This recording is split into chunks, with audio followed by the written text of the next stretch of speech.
to Joanne's Sweet and Savory Creations. Did you miss me? I miss y'all. Today or tonight, I'm going to do for you peach cobbler. And this is just my version of it. So there's many different ways people make it. You know, I'm going to show you the shortcut way tonight or today. If you're new to my channel, please like, share, and subscribe. If you're old, like and share the videos. This can help someone else to learn how to do peach cobbler. And I appreciate everyone that has subscribed to me. It's been overwhelming, but I appreciate all the love. So let's get into these ingredients. So normally I would do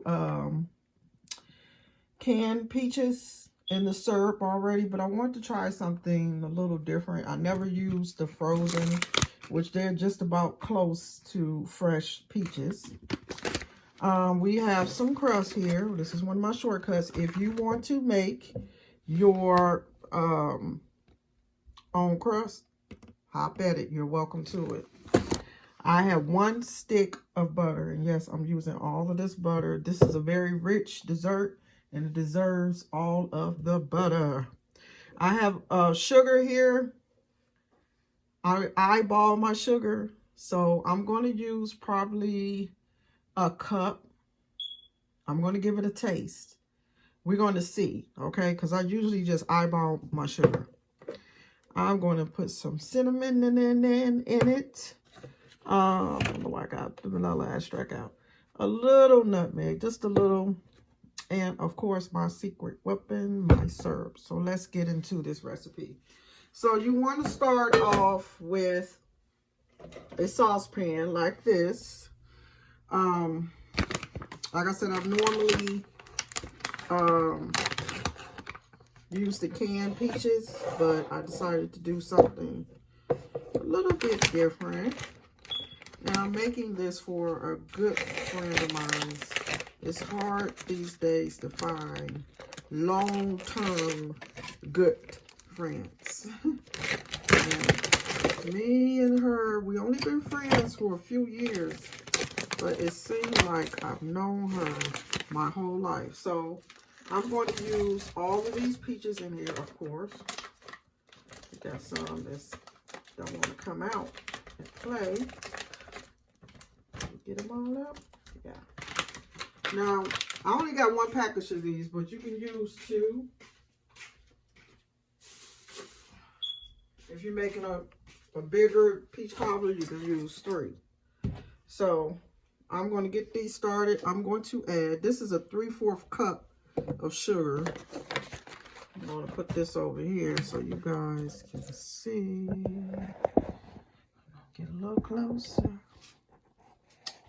A little closer.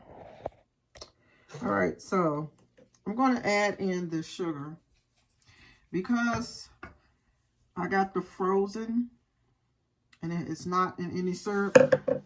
We have to make our own syrup.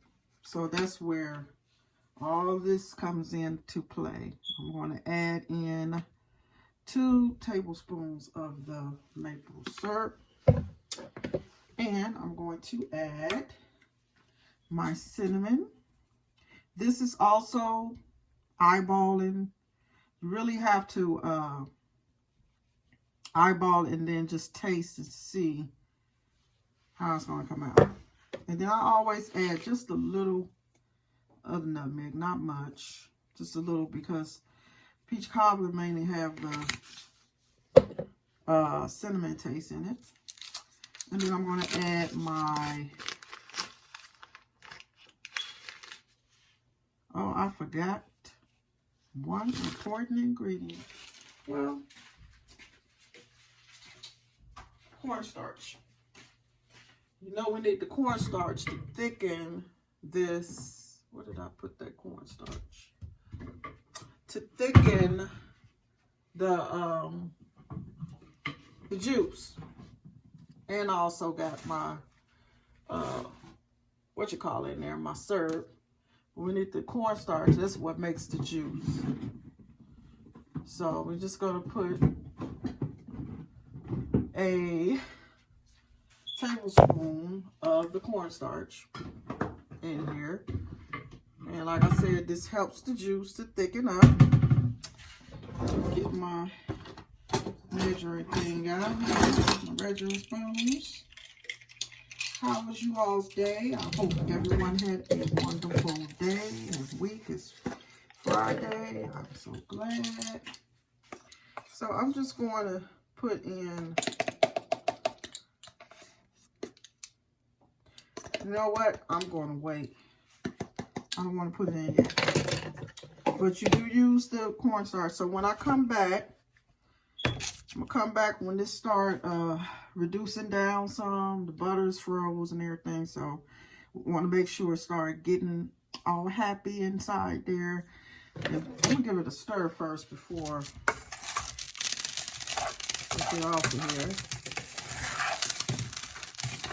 Give it a little stir. Put the butter in there.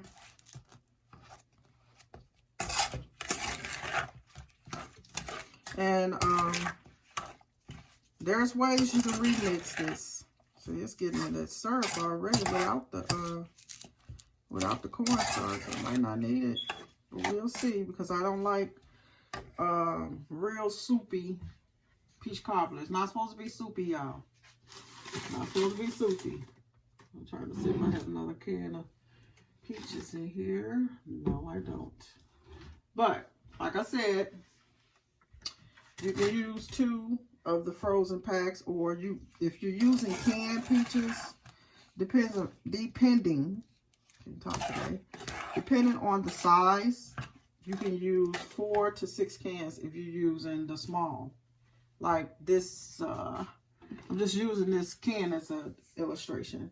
This size. But if you want to get the real big cans, then you use about 3, because that will be suffice for a nice size peach cobbler. And I'm making her a little small one. You know, she loves my peach cobbler. She eats it for breakfast, lunch, and dinner. Shout out to her for being such a good supporter of me and my peach cobbler, honey.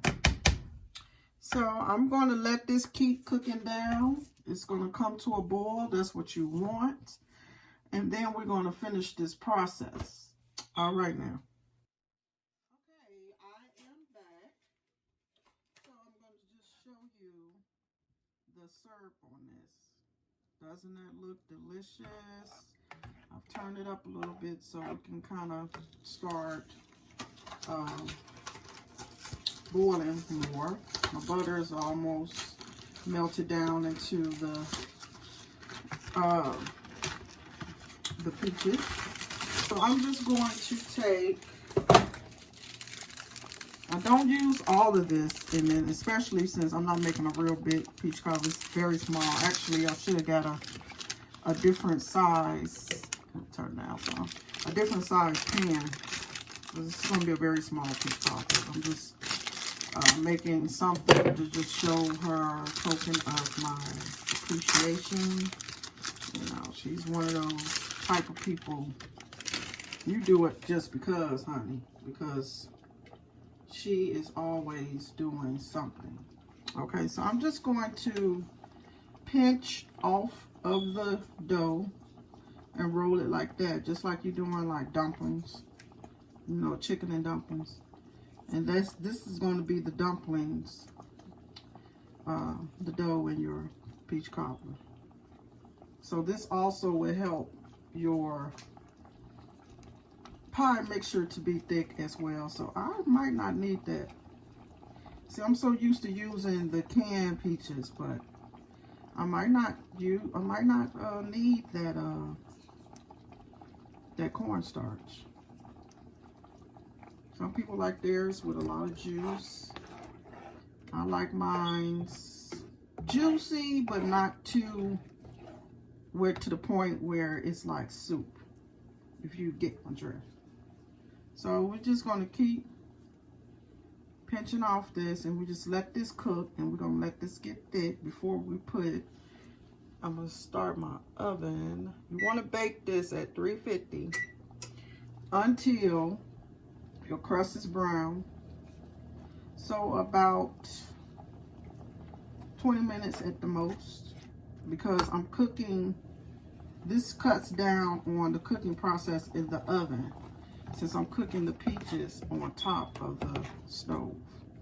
So that's what it cooks down. It cuts down. I cannot talk tonight. What is wrong? And I haven't had nothing to drink, y'all. And so I did taste it. Me personally, I don't think it needs any more sugar, because fruit has a natural sugar in it anyway. So hold on, I'm gonna taste it one more time to make sure. I taste that butter. I taste that nutmeg and that cinnamon, y'all. Okay, so that's enough for the dough. I don't use all of it. I'll show you what I'm gonna do with the rest. And I don't put a crust on the bottom. Some people do, but I don't. But I'm gonna show you what I'm gonna do. So we're just gonna give this a nice stir. It's thickening up. Look at that. The dough is in there now. I don't put a whole lot of dough either. No. Now, if you want to put more dough, you can. You know, I don't like a lot of dough on her. But I fix it just like this for her, and she loves it. I haven't added and I haven't changed nothing to this recipe. So, and like I said, she eats it for breakfast, lunch, dinner, snack, Easter, Thanksgiving. I'm just playing, y'all. Okay, I'm gonna add just a little more sugar in. So for this recipe, you want to at least use a cup of sugar. And you probably say that's a lot of sugar, but hey, ain't had no tarted peach cobbler, right? So I'm gonna give y'all a close up on this goodness here. Look at that. Yes. See, that's what you want, baby. That's what you want. And you're just gonna let this cook for another about 10 minutes. I'm gonna let that sugar cook in some. And then when I come back, I will be putting it in this pan, which is too big. I should have got a smaller pan, but she ain't gonna care, honey. She fam, she like fam. So we're going to let this cook continually for another 5 to 10 minutes. Then we're going to get into this pan over here, and then we're going to get that crust on. So I will be back. Okay, I am back. So as you can hear and see, my peach cobbler here is boiling rapidly. So we're just gonna pour this goodness in here. Y'all don't look at the size of this pan, okay? I should have got a smaller pan, but I was trying to rush. We want to make sure we get all that goodness in there. All that goodness. She's not gonna care, honey. As long as she's getting her peach cobbler. Okay, put some water in here. Okay, so you want to, you can either take a roller pin and roll it out and make a crust on top, or you can do this. This might look like little pinches of dough. And if you don't like it like this, that's fine. But this is another cute idea that you can do.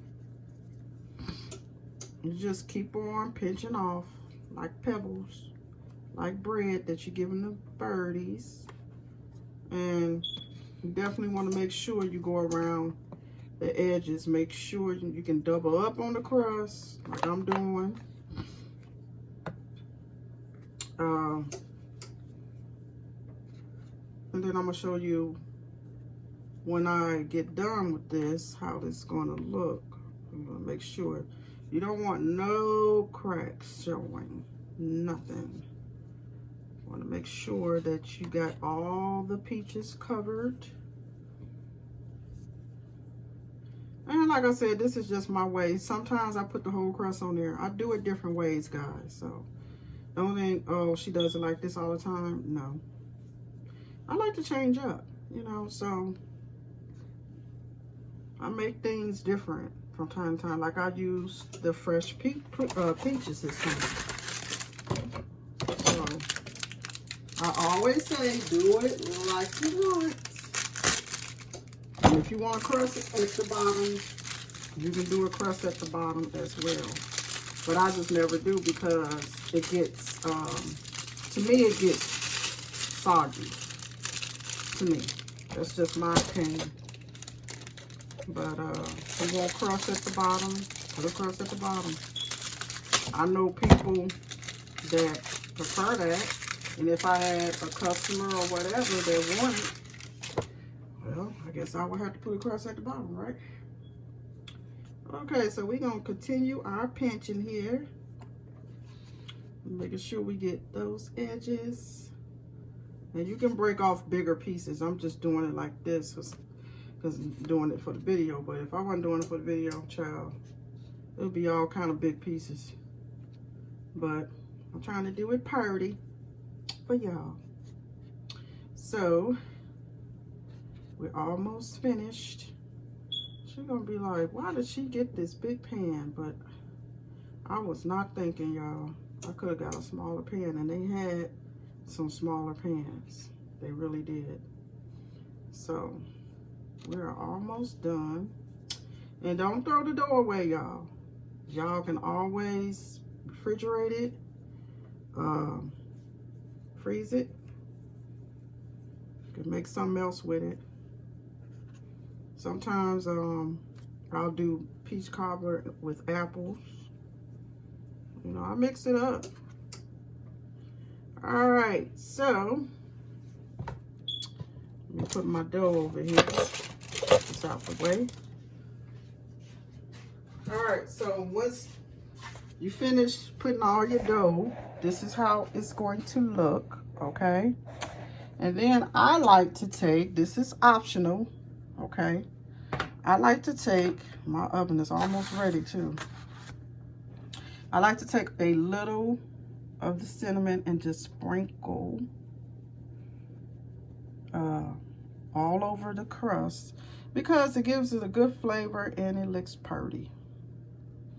That's my excuse, y'all. Don't judge me.